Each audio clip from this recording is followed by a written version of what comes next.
بسم اللہ الرحمن الرحیم۔ کلاس فرسٹ ایئر اسلامیہ سبجیکٹ، آج کی جو ٹاپک ہے وہ اخلاقی رذائل۔ یہ اس چیپٹر کی آخری ٹاپک ہے، اس کو غور سے سنو اور اس کو ذہن نشین بھی کرو، اور اس میں سے ہی آپ سے سوال آئیں گے۔ جیسے یہ چیپٹر پورا ہوگا، پورے چیپٹر کی ٹیسٹ ہوگی۔ اخلاقی رذائل یہ ٹاپک کا نام ہے۔ سب سے پہلے آپ کو معلوم کرنا چاہیے کہ اخلاقی رذائل ہے کیا اور اس کی معنی اور مطلب کیا ہے۔ اخلاق سے ماخوذ ہے، یعنی آپ کے عادات، آپ کی خصلتیں، اس کو اخلاق کہا جاتا ہے۔ اگر وہ بری ہیں تو اخلاق سیئہ اس کو کہا جاتا ہے۔ اگر وہ آپ کی عادات اور اخلاق، وہ عادتیں، وہ خصلتیں وہ ٹھیک ہیں اور صحیح ہیں تو اس کو اخلاق حسنہ کہا جاتا ہے۔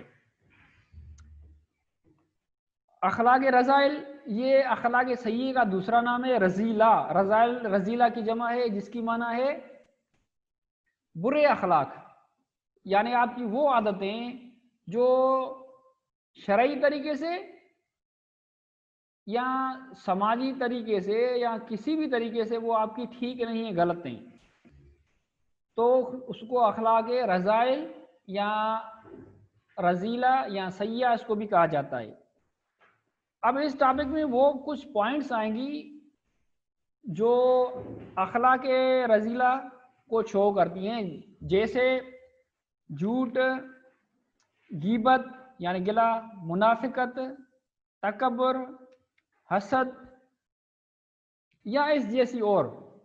یہ ساری جو کوالٹیز ہیں، یہ جو صفتیں ہیں، یہ بری صفتیں ہیں اور اس کو خامیاں بھی آپ کہہ سکتے ہیں۔ یہ صرف انسان کو اپنے حالت کو نہیں بگاڑتی بلکہ پورے معاشرے کو بگاڑ سکتی ہیں۔ یہ ایسی خصلتیں ہیں اور ایسی عادتیں ہیں۔ سب سے پہلے اس میں جھوٹ آتا ہے، اور جھوٹ کا مطلب کیا ہوتا ہے کہ آپ حقیقت کو چھپا کر اور کوئی بات بیان کریں جو حقیقت پر مبنی نہ ہو، اس کو جھوٹ کہا جاتا ہے۔ اور جھوٹ یہ ایسی ایک روحانی بیماری ہے جو بہت سارے گناہوں کی جڑ ہے۔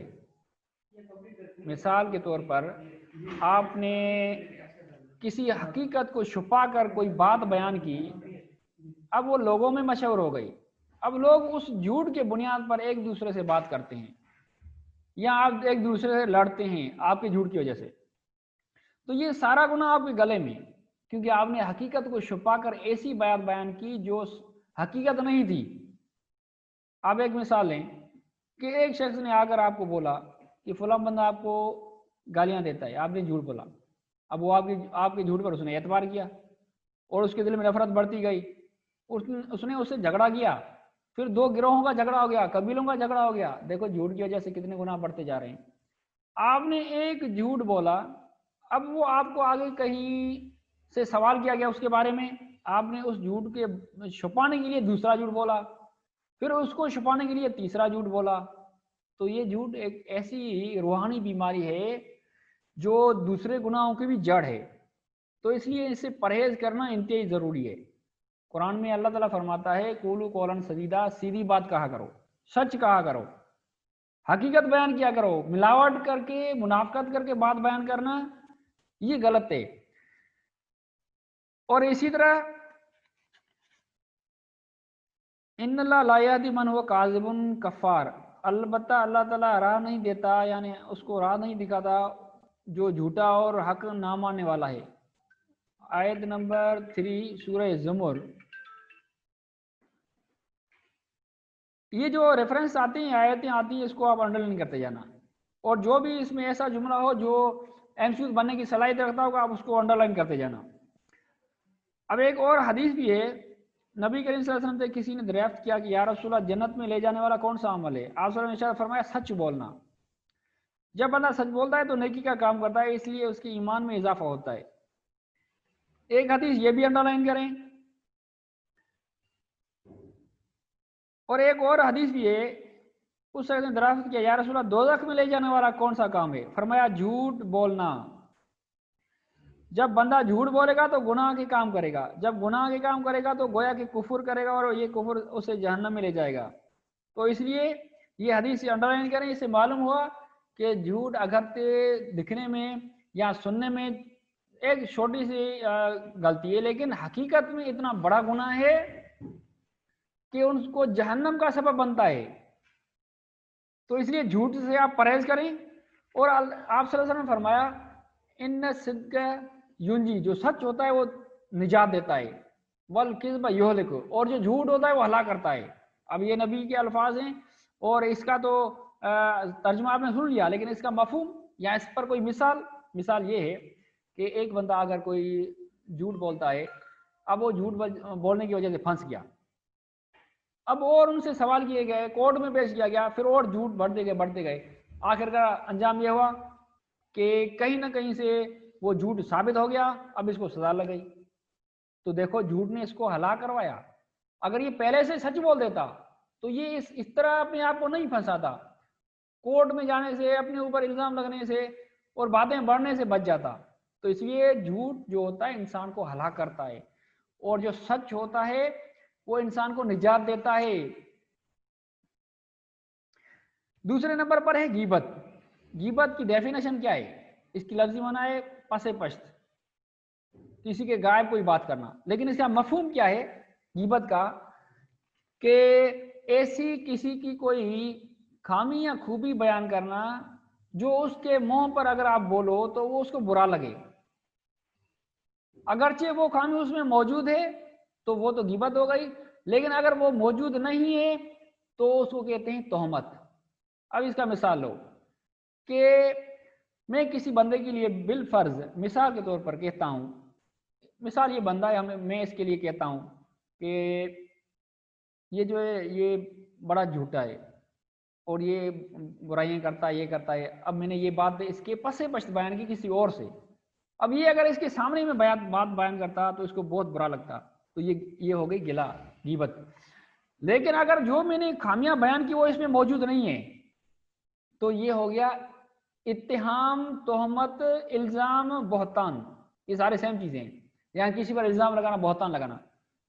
تو دونوں کی ڈیفینیشن کلیئر ہو گئی، غیبت کی بھی اور بہتان کی، دونوں میں فرق بھی واضح ہو گیا. لیکن اب غیبت کی شریعت میں اس کی کوئی ایسی کوئی وعید، یعنی اس کا ڈرانے کے لیے کوئی حدیث آیت ہے؟ قرآن میں اللہ تعالیٰ فرماتا ہے سورہ حجرات آیت نمبر 12 الا یکتب بعضکم بعضا ایحب احدکم ان یاکل لحم اخیہ میتا. اس کا ترجمہ کیا ہے؟ آپ میں سے کوئی کسی کی کوئی گلا نہ کرے. کیا کوئی آپ میں سے کوئی پسند کرتا ہے کہ وہ اپنے مردہ بھائی کا گوشت کھائے؟ آپ اس کو نہ پسند کرو گے، یہ اس کا ترجمہ ہے. اب قرآن مجید میں بھائی کے گوشت کے کھانے سے اس کی تشبیہ کیوں دی گئی؟ اتنا بڑا جرم ہے کیا؟ تو معلوم ہوا اتنا بڑا جرم ہے، یہ اتنا بڑا گناہ ہے، کیونکہ کوئی بھی بندہ اپنے بھائی، وہ بھی مردہ، اس کا گوشت کھانا پسند نہیں کرے گا، اس کو کراہت آئے گی.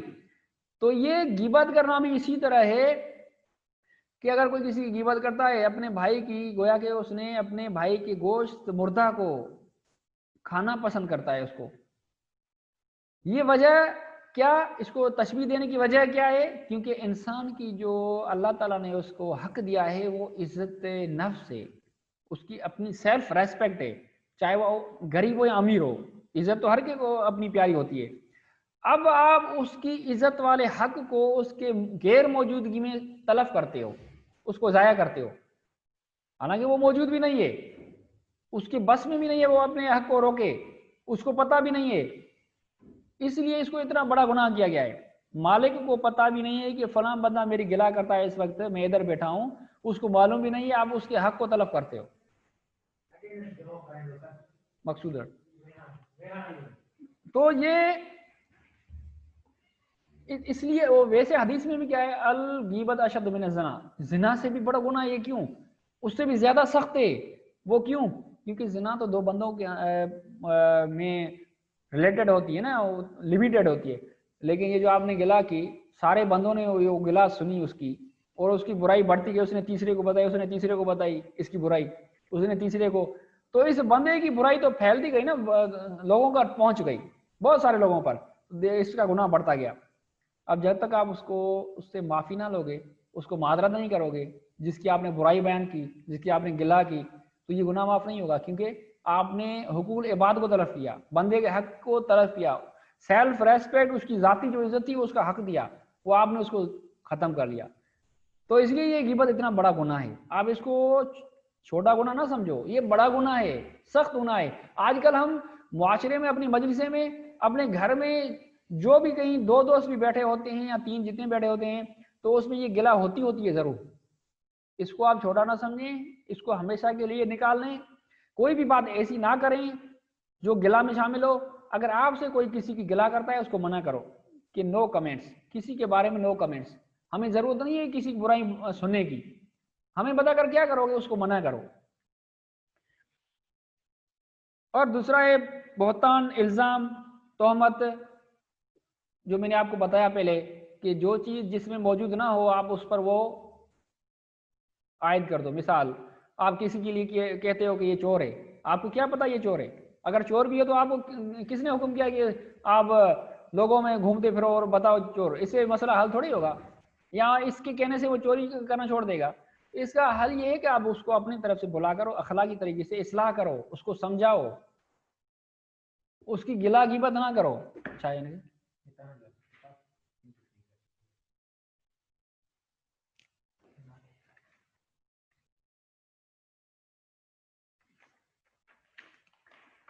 تو اب یہ حکم یہ ہے کہ آپ اس کی اصلاح کرو, غیبت نہ کرو, اس پر الزام نہ لگاؤ. کسی پر الزام لگانا یہ بھی بڑا جرم ہے. ایک بندہ اس میں وہ برائی ہو بھی نہ ہو اور آپ لوگوں میں کہتے پھرتے ہو کہ یہ برا بندہ ہے, اس میں یہ برائی, یہ گھٹیا حرکتیں ہیں اور یہ انسان کے لیول کو, پرسنالٹی کو ڈاؤن کر دیتی ہیں, انسان کی شخصیت کو ختم کر دیتی ہیں.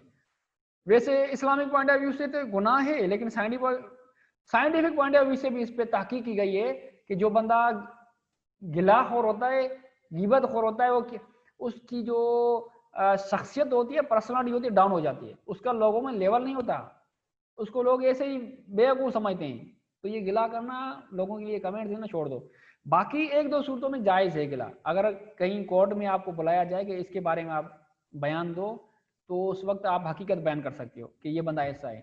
اگر کہیں کسی کو نقصان ہونے والا ہے, آپ اس کو انفارم کرتے ہو کہ فلاں بندہ آپ کو کل پلاننگ کر رہا تھا آپ کے لیے نقصان دینے کی, وہ حقیقت بھی ہو, آپ کے گھر کو چوری کرنے والا ہے, تو آپ یہ باتیں بیان کر سکتے ہو. اس وقت میں یہ غیبت جائز ہو سکتی ہے ان صورتوں میں.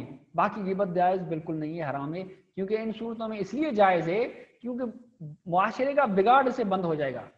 ایک شخص چور ہے, اس کے بارے میں کورٹ آپ